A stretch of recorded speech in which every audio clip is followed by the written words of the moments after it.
Hello दोस्तों, कैसे हैं आप सब। आप सबका स्वागत है बिहार के एक और नए वीडियो में। वैसे तो हम आपको बिहार के विभिन्न शहरों, घूमने की जगहों और इंफ्रास्ट्रक्चर प्रोजेक्ट्स का टूर देते रहते हैं, लेकिन आज के वीडियो में 7 ऐसे नए प्रोजेक्ट्स के बारे में बताने वाले हैं जो अगले कुछ सालों में बिहार में काफी बदलाव ला सकते हैं।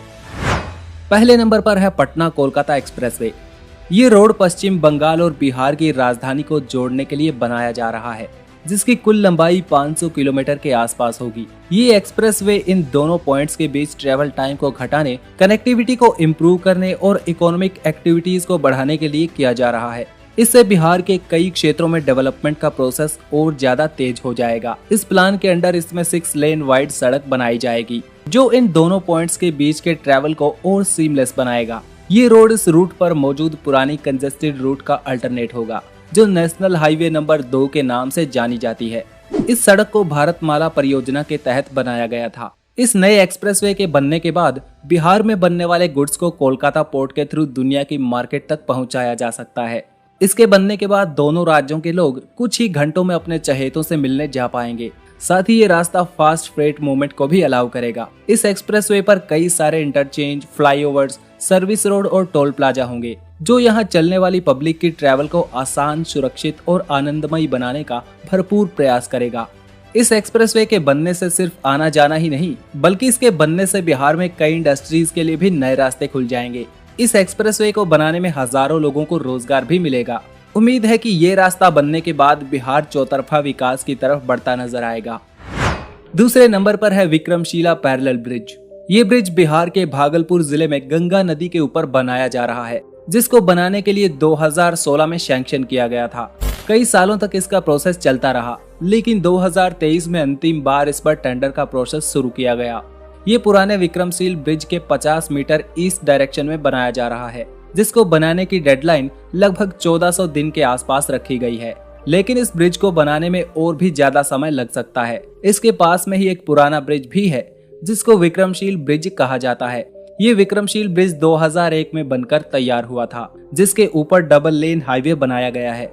लेकिन 2023 में बनने वाला ये ब्रिज लगभग 4367 मीटर लंबा होगा, जिसको 68 पिलर्स की सहायता से नदी के ऊपर बनाया जाएगा। इस ब्रिज को बनाने के लिए ministry of road transport and highways ने 995 करोड़ रुपए अलॉट किए हैं। इंटरनेट पर मिली जानकारी के अनुसार इसकी चौड़ाई 29 मीटर के आसपास होगी, जिसके ऊपर 4 लेन हाईवे और पैदल जाने वालों के लिए पेडेस्ट्रियन भी बनाई जाएगी। तीसरे नंबर पर है साइंस सिटी पटना। अभी यानी 2023 में इस जगह पर कई सारे एग्जिबिट्स बनाए और इंस्टॉल किए जाएंगे। ये जगह पटना के लिए ही नहीं, बल्कि पूरे बिहार के लिए बड़ी ही महत्वपूर्ण है। इससे पूरे प्रदेश के छात्र और आम लोग भी विज्ञान और इसकी अभिन्न शाखाओं के बारे में जान पाएंगे। इसका नाम हमारे देश के महान वैज्ञानिक और पूर्व राष्ट्रपति डॉक्टर एपीजे अब्दुल कलाम जी के नाम पर APJ Abdul Kalam science city रखा गया है। इसमें 243 अलग अलग तरह के एग्जीबिशन, कई बड़े हॉल्स, 500 सीट का ऑडिटोरियम, 300 सीट का 4D स्पेस, खाने पीने बैठने का एरिया और बायोडाइवर्सिटी पार्क होंगे। इसमें 4 गैलरीज बनाई गई हैं, जिसमें body, mind, space and astronomy के सेक्शंस होंगे। फैसिलिटीज की बात करें तो यहाँ marker space, big data centre, kitchen और जिम जैसी कई सुविधाएं दी जाएंगी। इस जगह पर स्टूडेंट्स के लिए 250 लोगों की कैपेसिटी की एक डॉर्मेट्री भी मौजूद होगी। इस प्रोजेक्ट को बनाने के लिए department of science and technology, government of Bihar ने फंडिंग दी है, जिसे बनाने के लिए कई सारे डिजाइन और कंसल्टिंग कंपनीज की मदद ली गई। 4th नंबर पे है नालंदा इंटरनेशनल क्रिकेट स्टेडियम। ये प्रोजेक्ट बिहार को एक नई पहचान देने वाला है, क्योंकि यहाँ लोकल नहीं, अंतर्राष्ट्रीय स्तर के मैचेस होने वाले हैं, जो बिहार और राजगीर के नाम को विश्व स्तर पर ले जाने वाला है। इस क्रिकेट स्टेडियम में 45,000 की सीटिंग कैपेसिटी होने वाली है। इसी स्टेडियम के पास एक स्पोर्ट्स कॉम्प्लेक्स भी बनाया जाएगा, जिसमें क्रिकेट के अलावा दूसरे स्पोर्ट्स को भी प्रमोट किया जाएगा।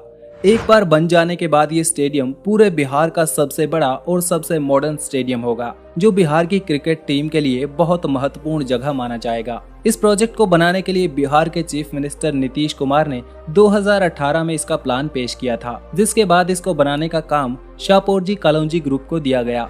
नीतीश कुमार ने ही इस स्टेडियम का फाउंडेशन स्टोन रखा था। इसके बनने के बाद ये बिहार के मोइनुल हक स्टेडियम के बाद दूसरा स्टेडियम होगा जो इंटरनेशनल मैचेस को होस्ट कर सकता है।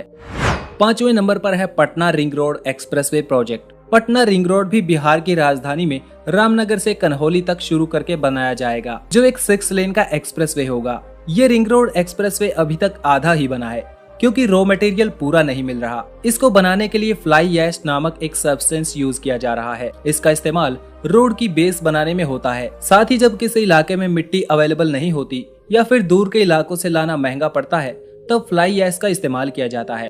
इस 6 लेन वाइड रिंग रोड के दोनों तरफ एक ऊंची दीवार भी बनाई जाएगी, ताकि आवारा जानवरों और अतिक्रमण से इसे बचाया जा सके। इस रिंग रोड का जो मुख्य मकसद था, ट्रेवल टाइम को घटाना या फिर पटना को लेओवर की तरह इस्तेमाल करने वाले यात्री सुरक्षित और तेज गति से अपने डेस्टिनेशन तक पहुंच पाए। इसमें कन्हौली से रामनगर तक की सड़क का निर्माण national highway authority of India और बाकी की सड़क का निर्माण कई निर्माण कंपनियों को टेंडरिंग के माध्यम से दिया जाएगा। छठे नंबर पर है Raxaul Haldia port expressway.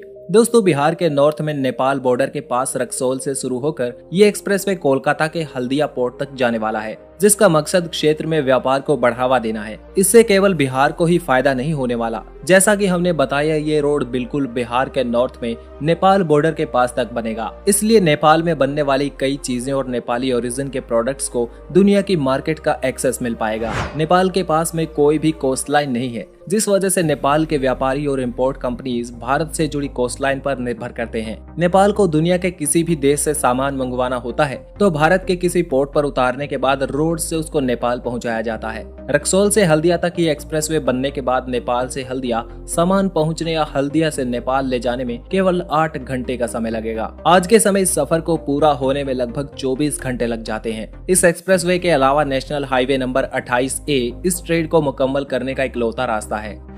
7वें number पर है पटना मेट्रो। दोस्तों, पटना मेट्रो बिहार जैसे अनऑर्गेनाइज्ड शहरों में ट्रैफिक को कम करने के लिए बहुत ही अच्छा ऑप्शन है। पटना मेट्रो रेल प्रोजेक्ट की शुरुआत इस शहर में सुबह काम पर जाने वाले, ऑफिस में जाने वाले लोगों के लिए एक बहुत बड़ी राहत होने वाला है। इस मेट्रो रेल प्रोजेक्ट को 5 फेजेस में बनाया जा रहा है, जिसके कंस्ट्रक्शन का काम एक्सपेक्टेडली 2025 के अंत तक पूरा किया जाना है। 2025 में इसके सिर्फ 5 स्टेशन को ऑपरेशनल बनाया जाएगा, जो पब्लिक प्राइवेट पार्टनरशिप के अंडर काम करेंगे। लैंड एक्विजिशन कॉस्ट को हटा दिया जाए तो इसे बनने में लगभग $1.7 बिलियन का खर्च आने वाला है। पहले फेज में जो लाइन बनी है उसमें लगभग 23.5 किलोमीटर का एलिवेटेड ट्रैक और 16.5 किलोमीटर लंबा अंडरग्राउंड ट्रैक बिछाया जा रहा है। इस मेट्रो के बनने के बाद ये शहर भी भारत के उन शहरों में गिना जाएगा जो भारत में रैपिड ट्रांजिट सिस्टम प्रोवाइड करते हैं। ऐसे मेट्रो प्रोजेक्ट से इकोनॉमिक एक्टिविटी, टूरिज्म और भी कई तरह की एक्टिविटीज में इजाफा होता है, जो डायरेक्टली डेली वर्कर्स से कनेक्टेड होती हैं। कैसे लगे आपको बिहार के ये इंफ्रास्ट्रक्चर प्रोजेक्ट्स? कमेंट करके जरूर बताइएगा।